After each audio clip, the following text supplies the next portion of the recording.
Good afternoon, class. It's Mr. Sargent here with your Day 38 recap video for ELA and for Science.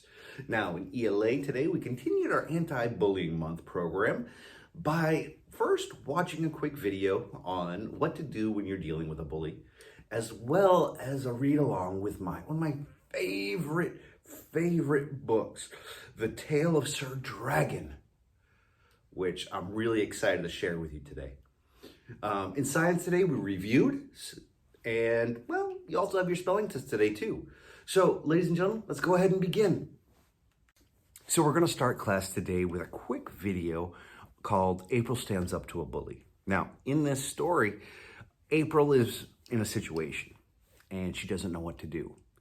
But she does something smart and gets some great advice. Now, I want you to think about the different books that we've read, whether it's the superhero book and how to deal with teasing and bullying, or whether it's the Choose Your Own Adventure book, where you have to make a choice to either stand up or do nothing. In every story, there's a situation that happens that they make this choice, and they make the same choice that our main character in this story makes. So let's go ahead and watch it. So, are you all excited about the party? Yeah, it's gonna be great. April, what about you? I guess I'm just worried that Ethan might be there. Ethan? Nicole's big brother? Yeah, he's kind of been giving me a hard time on the bus. Oh no, April. What's this Ethan guy like? Is he a real tough guy? Yeah, you can say that again. And he's at least twice my size. But April, you're a team captain of the HEB Buddy League. It's so much easier to stand up to a bully when I've got my friends there. When I'm by myself, I just kinda freeze. You know, April, I was once bullied when I was about your age. You were? What? Huh? There was a boy in my class that would always pick on me.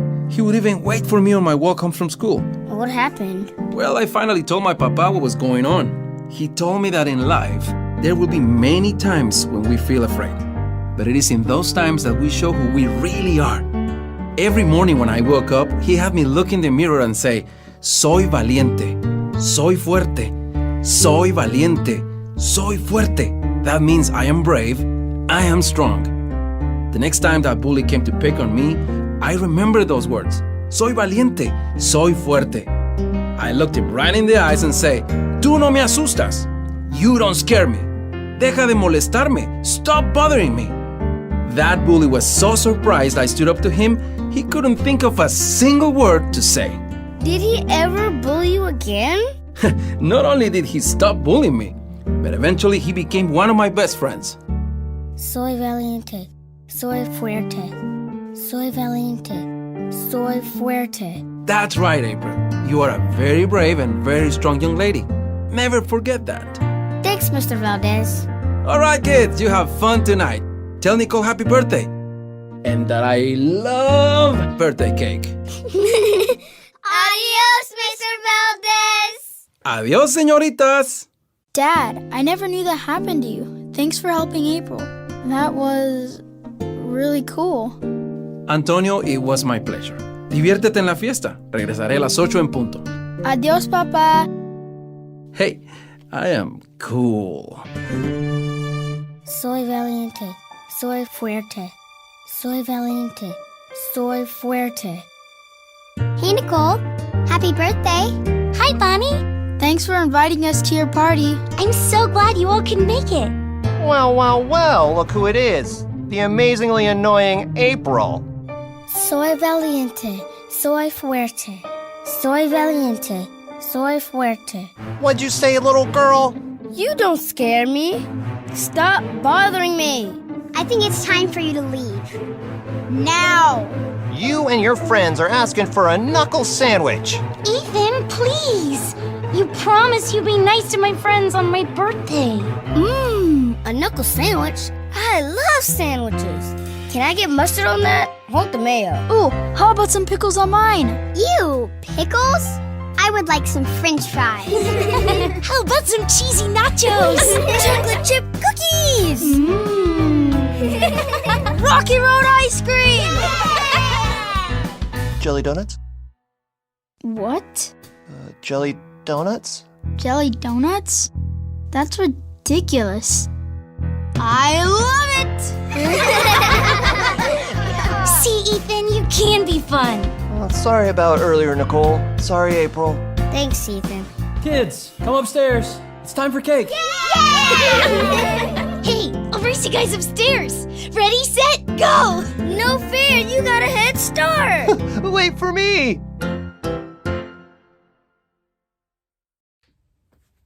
Did you figure it out?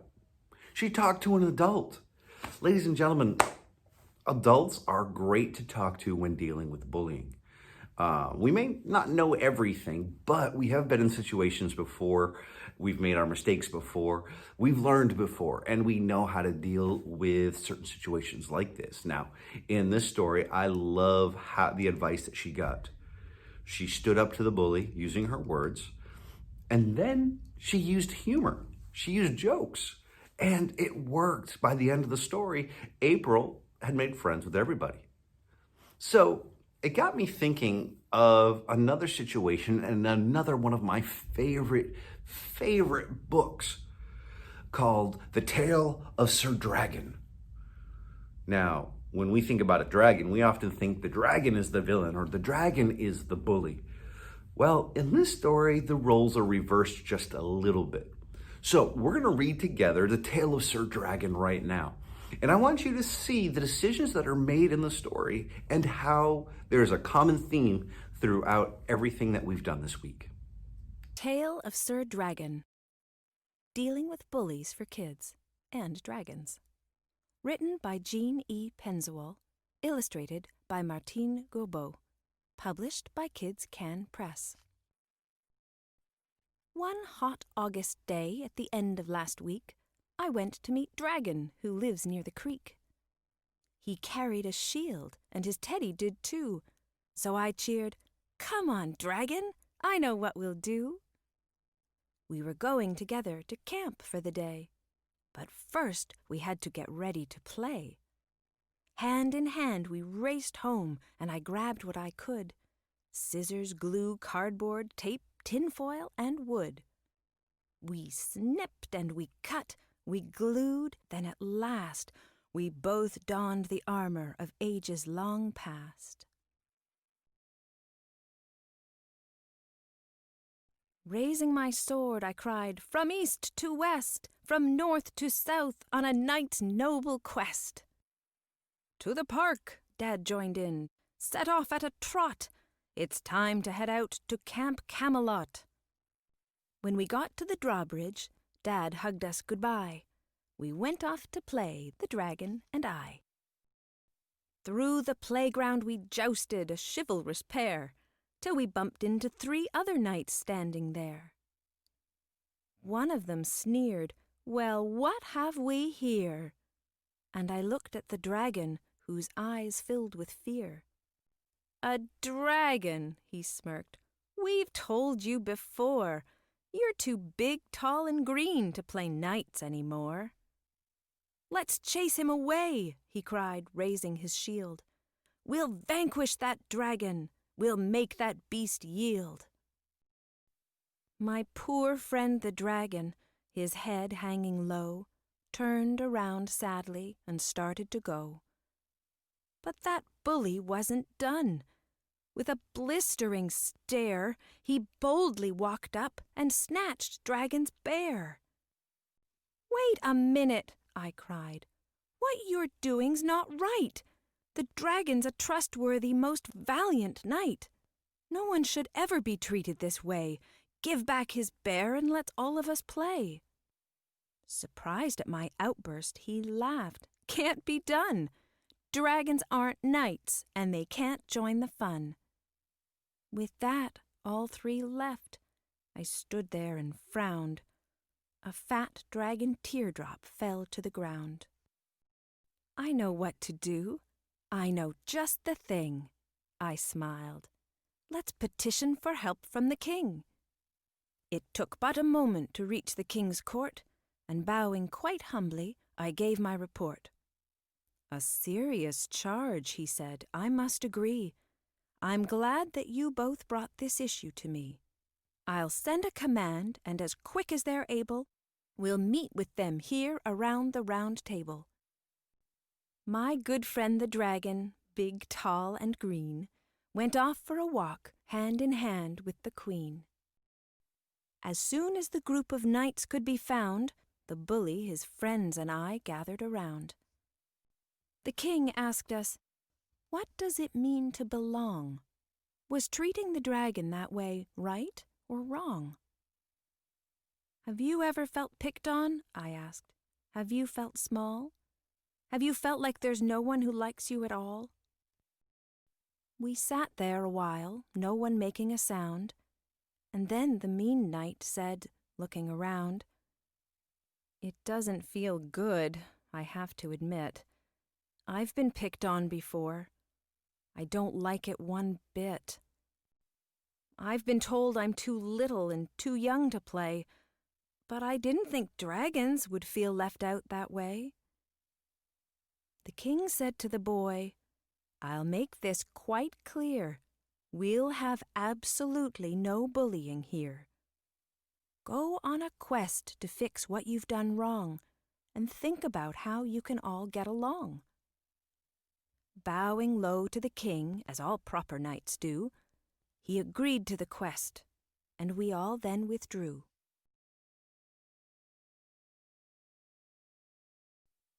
It wasn't much later, as we sat eating lunch, that Dragon and I again saw that bunch.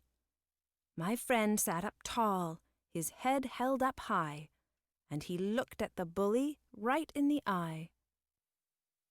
"You can play," the knight said. "What I did wasn't fair." Then he reached out and gave back my friend's teddy bear. On a scroll, together, we wrote a decree that all knights, including the dragon and me, wouldn't take things or hurt or say anything mean. Then we knelt and were honored by both king and queen. We Camelot knights of the King's Round Table each chose a horse from the playground stable and set off together, a bright merry band. In search of adventure we traveled the land. By and by we heard faintly a cry of distress. "To the rescue!" we hollered with brave nobleness. We gathered, all five, at the base of a tree where a kitten was clinging precariously.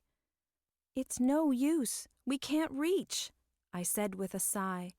"She's stuck in the branches up way too high." But Sir Dragon stepped forward and, stretching quite tall, grasped that poor kitten before she could fall. He placed her quite gently back on the ground, and cheering we other knights crowded around. "Hip, hip, hooray for the big, tall, green knight, who rescued the damsel from perilous plight." So we rode through the country performing great deeds, 5 noble knights on our trustworthy steeds. And my good friend the dragon, who stood proud and tall, was the bravest and noblest knight of them all. The dragon's decree: I will use my words and actions to help, not harm. If ever I or someone else is bullied, I will get help. I will not encourage a bully. I will learn to accept others for who they are and treat them with kindness. Once again, if you notice, our characters went and talked to an adult. Now, they talked to the king and the queen, but they were able to solve the problem with talking and with communication. And ladies and gentlemen, that's how we're going to solve a lot of these bullying problems. With communication, with sharing our feelings, with talking about it. All right? So the next time you're in a situation like this, talk to somebody. Talk to an adult. We're here to help you. So if you were going to write your own story about anti-bullying, what would you choose as a character? Where would the story take place? What would the problem be? Now, we've addressed a lot of different kinds of bullying. Which type would you choose to write about? Here's the challenge I have for you. Go ahead this weekend and write a story. This isn't for a grade. This isn't for homework. This is just for you to share some of your experiences and share some of your solutions for how you would deal with a bully. Now, remember, the story does not have to be about you. You could choose any characters you want. But what I'd love to see is that BME, just like we do in every story, I'd love to see the 4 different types of sentences in your story. That's good practice. And honestly, what I'd really love to see is a problem and how you would solve it. Ladies and gentlemen, you are incredible, and I think you have some wonderful ideas to share. So I want to give you an opportunity to share them. So if you want to write it, go for it. If you want to use illustrations or drawings, please do. You know I love your artwork. So I look forward to seeing those who do the story because, well, it's a great chance for you to be creative and support anti-bullying. We then went ahead and took the spelling test. I hope you, ladies and gentlemen, did incredible. Like I said before, we need to take our time, make sure the choice that we're picking is the correct choice. And no matter how you do, if you did your best, ladies and gentlemen, I'm going to be proud of you. So in science today, we started the first half of class talking about all of the topics that we focused on this week. Now, there was a lot of information this week. We started the week talking about light energy, and then we transitioned that to heat energy and the 3 forms of heat transfer. If you want more of a review, view some of my videos from earlier this week, day 36, day 35, day 34. Those will all have that information in it. Now, next week, we are going to be having a test. So use these videos as a great way to study and review. I know you guys are going to do great. And on a personal note, I want to thank everybody that participated in today's GPA Pink Out. October is not just anti-bullying month, it is also breast cancer awareness month. And this is an important topic that affects a lot of people out there. So I want to thank everyone in the class for showing their support today, for representing not just GPA, but our pack as well. Ladies and gentlemen, you are incredible. And, well, since today's Friday, I hope you all have a nice, restful, relaxing weekend. You deserve it, all right? So if you want to write your stories, you can. I would love to read them, but if not, that's okay too. I'm still going to be proud of you. So ladies and gentlemen, I hope you have an incredible weekend. Until next time we talk, see you later.